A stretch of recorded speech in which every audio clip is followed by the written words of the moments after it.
Dalawang nasawi sa pagyanig ng magnitude 6.5 na lindol sa Mexico. Nakatutok si Jonathan Andal. Yumanig ang mga salamin at naglaglaga ng mga debris mula sa isang gusali sa Mexico City. Nangyari yan nang yumanig ang magnitude 6.5 na lindol. Uy, está temblando. Nang tumunog ang earthquake alarm sa National Palace, tumigil sa kanyang press conference si Mexican President Claudia Sheinbaum. At agad na lumabas ang presidente at mga reporter. Maraming residente ang naglabasan, maging ang monumentong ito inugoy ng lindol.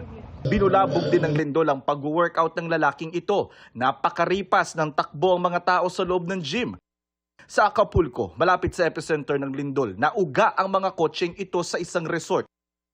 Naglabasan mula sa mga hotel ang mga turista at hotel worker.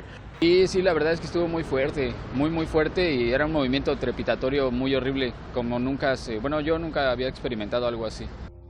Sa ngayon, dalawa ang naitalang nasawi, isang babaeng 50 anyos na natrap sa gumuhong bahay at isang lalaking 67 anyos na nasawi habang lumilikas mula sa apartment. Mayigit 400 pang aftershocks ang naitala ng Mexico Seismological Service. Para sa GMA Integrated News, Jonathan Andal, nakatutok, 24 oras.